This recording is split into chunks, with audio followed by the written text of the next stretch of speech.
discussed about the next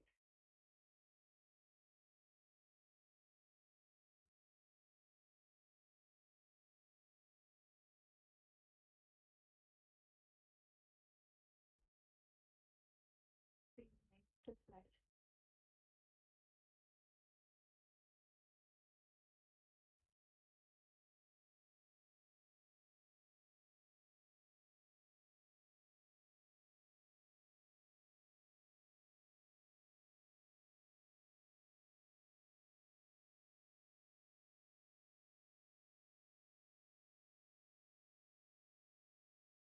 Now here in this session, we will discuss about the types of virtualization. There are three types of virtualizations are there.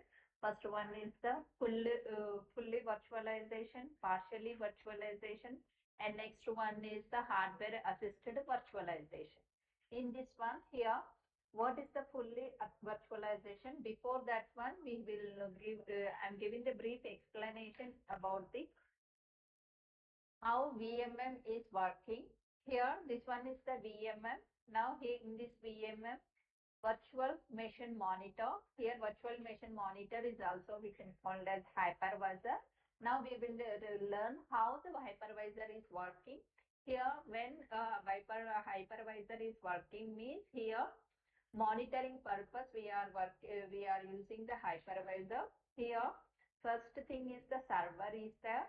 If you comparison if you take the any server, there are n types of servers are there. Those are first one is the web servers, database servers, mail servers, application servers, print servers, proxy servers, FTP servers, DHCP server, virtual machines.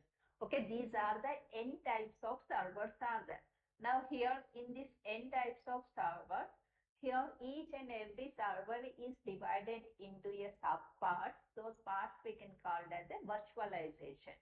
Okay, or virtual machine. Virtual machine 1, virtual machine 2, so on, virtual machine n. These virtual machines monitoring purpose, we are using the virtual machine monitoring that is called as a hypervisor. Now we will see the what is the architecture for the virtual machine monitoring or hypervisor. This one is the architecture. Now here ISA is their instruction set architecture. It is a mediator between the virtual machine and as well as the hardware of the device. Okay. Now here in this one IIS, first one is the here virtual machine manager. It is the top level of the hardware.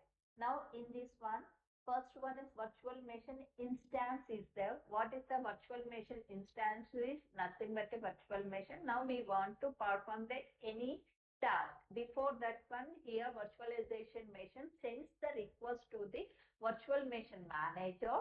After receiving the message only virtual machine manager perform the task. Okay. So now here in this virtual machine instance, first it sends the one request message. That data is received, that message is received by the dispatcher. Okay. Now what is the use of the dispatcher? Dispatcher is a one component. It collects the information or messages or response or request messages. First it collects the request messages. Here in that one there are it first segregated the which type of message is there. There are two type of request messages are there. First one is the allocator and second one is the interpreter routine. These are the two types of messages are there. First one is the allocator means that is nothing but a resources related information. Suppose I need the memory. Now already I'm working in memory part. So I want to convert, I want to access the network virtualization or I want to connect the LAN to or N2.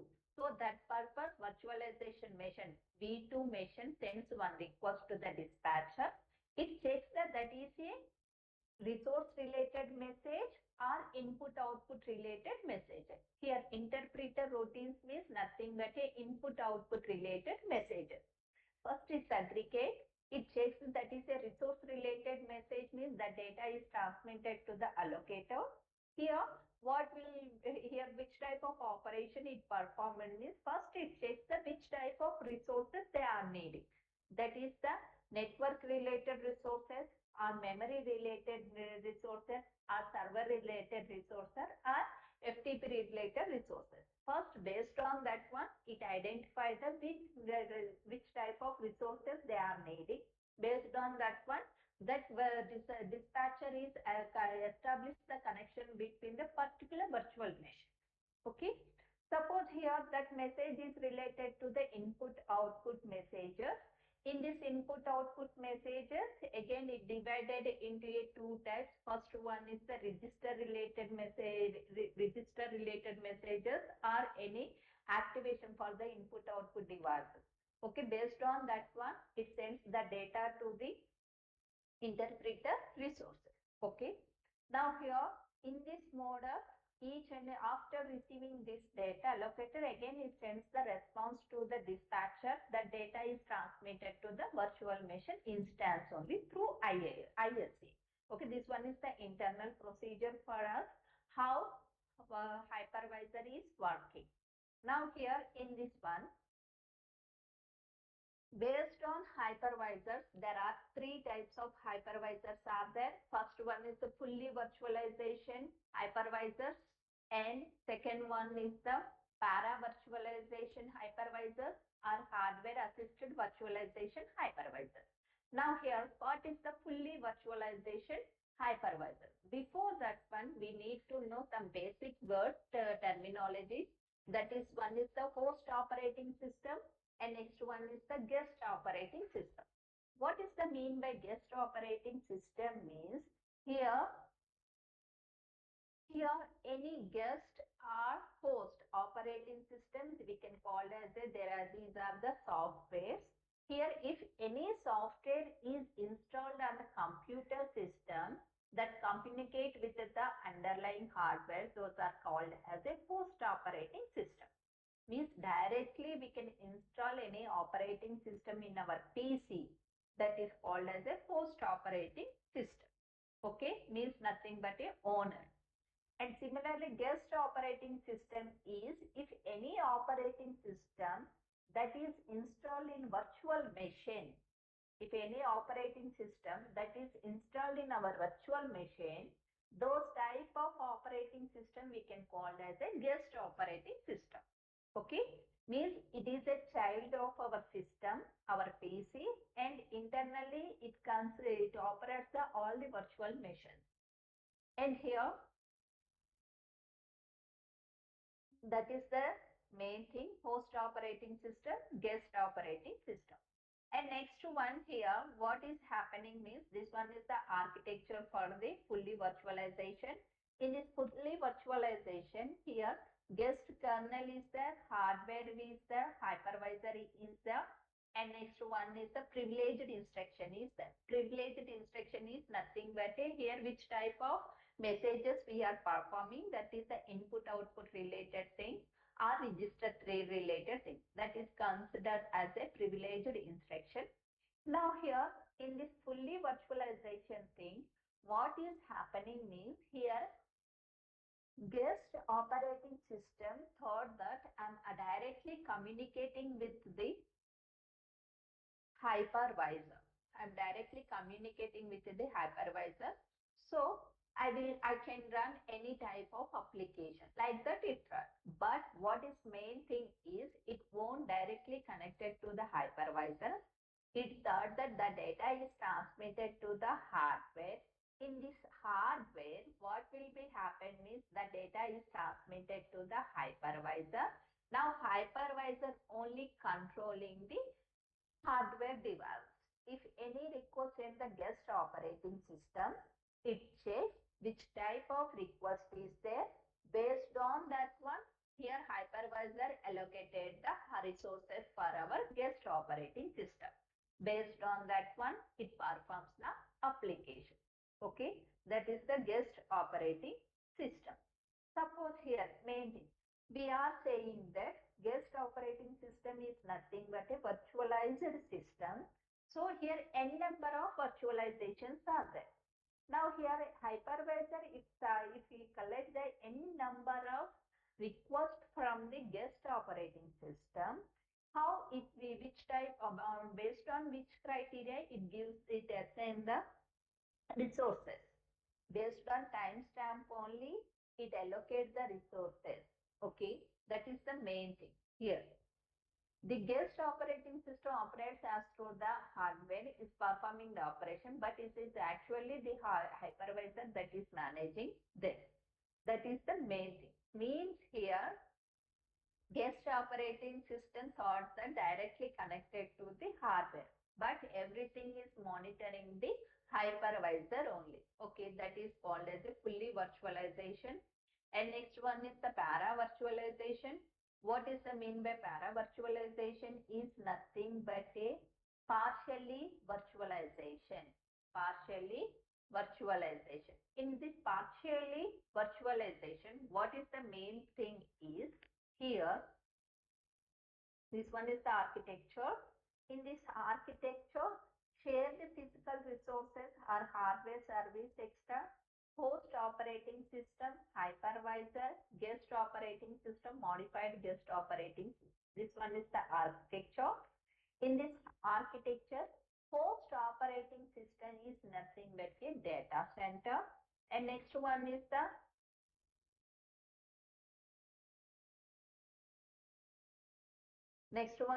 hypercall. What is the mean by hypercall? Here, this one is the hypercall. What is the hypercall means? Hypercall is a message. Through this message only, guest operating system and hypervisor will be connected together. Okay, suppose if you want to transform any message between the guest operating system and hypervisor, through hypercall only they will connect it. It sends the request to the hypervisor. Similarly, it sends the response through hypercall to the guest operating system. Here, if you observe here, n number of guest operating systems are there. So hypervisor receives the n number of resource request messages.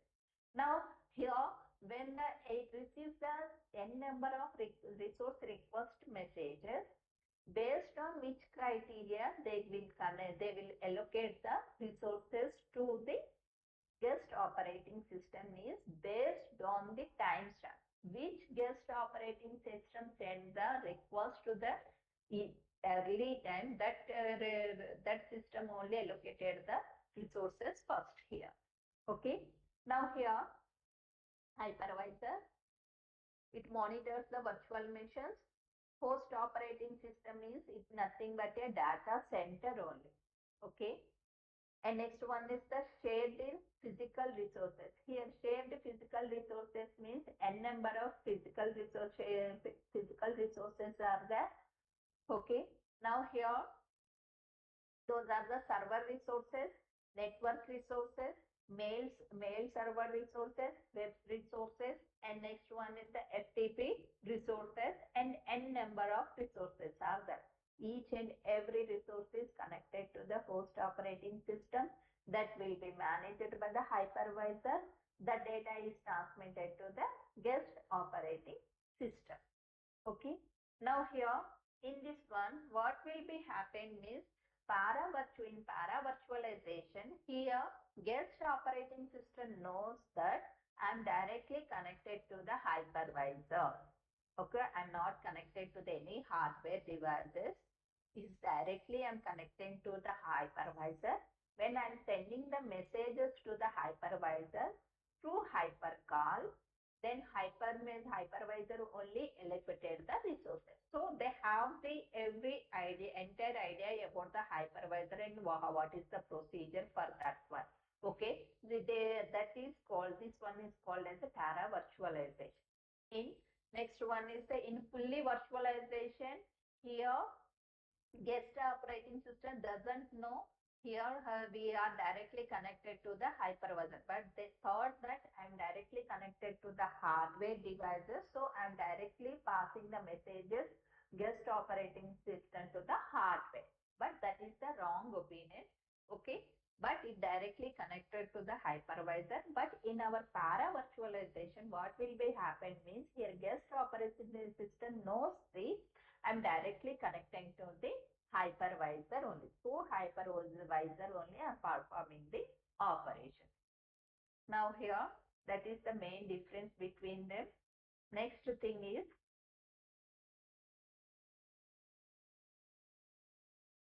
hardware assisted virtualization. Here hardware assisted virtualization is nothing but it is a mere combination of the para and fully virtualization. Based on request, here resources will be allocated. Based on demand only, that will be directly connected to the hardware device or hypervisor. And next one is the resource pooling. What is the mean by resource pooling? Here resource pooling is nothing but adding the hardware components to our existing system. That is called as a resource pooling. Okay, pooling means nothing but adding.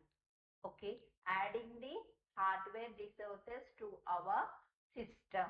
So which type of hardware devices? Those are resource related hardware devices.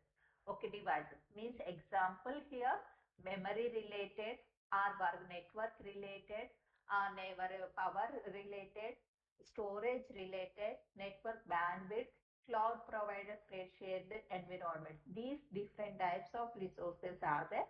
When we increase the capability of our existing system, that is called as a resource pooling. Okay. For real-time applications are the Amazon EC2. What is the mean by EC2 means elastic computing cloud. EC2 means elastic computing cloud. Here elastic computing cloud is comes under the auto scaling. Here auto scaling means nothing but a dynamically the number of resources will be added to our existing system. That is called as a auto scaling. This everything we will be discuss in our next class, next unit. Okay. Now here Amazon EC2 auto scaling. What is the use for this one means using this automatic scaling methodology, we can increase the capability for our system. Okay. Now based on load only, we will increase the hardware related things. Similarly here, VMware vSphere resource pools, it allows the IT administrator to create pools of resources within the vSphere environment. These are the different types of real-time applications. That is the resource pooling. And next one is the advantages of resource pooling. First one is high availability rate. When we are increasing the hardware devices to our system means automatically our system capability will be increases. That is in different ways. Suppose we will increase the memory capacity. So we can add the memory resources to our existing system. So storage capacity will be increased. And next one is the balanced load on the server. Suppose we need to increase the n number of servers. So automatically balanced load will be increased. And next one is the resource sharing. Here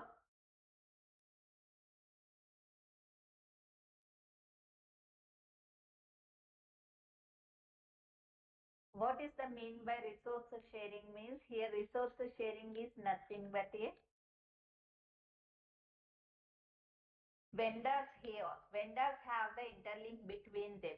Here what is the main, which one we can call as a vendor means who are maintaining the cloud computing services. So other we can call as a vendor. Here each and every vendor have the interlink means they have the good interlink, they are maintaining the good relationship between them, and based on the request or based on the customer requirements only they will share the resources.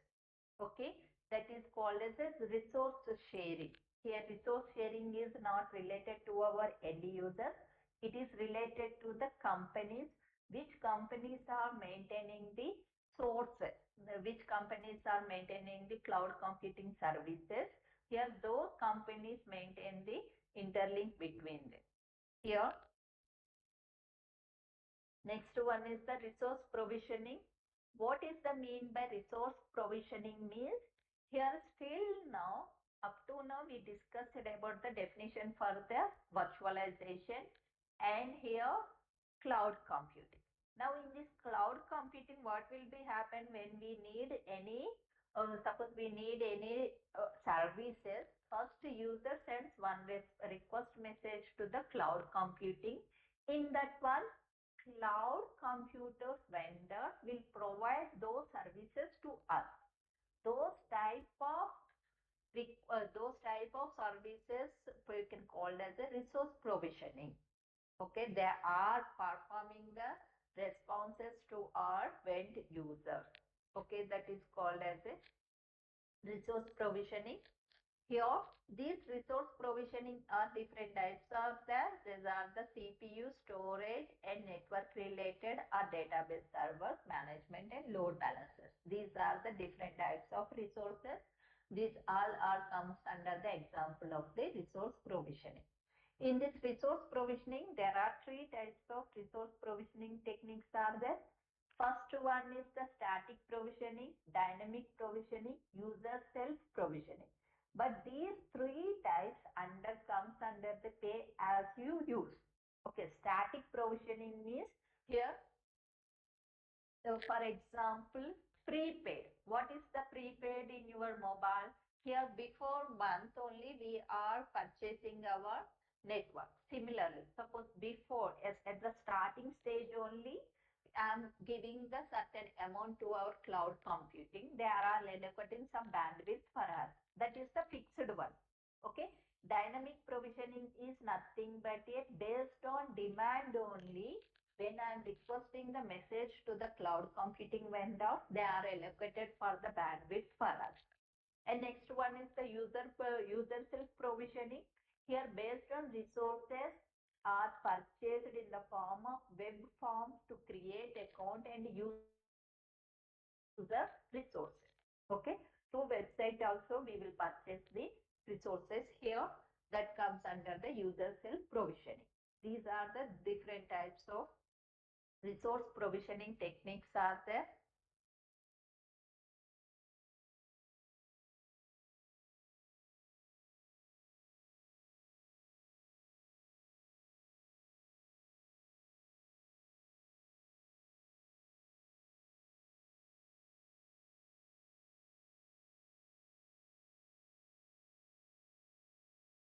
Here, this one is the first unit.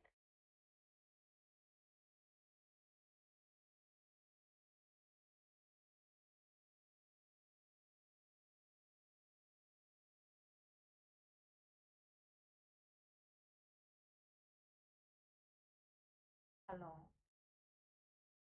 Hello.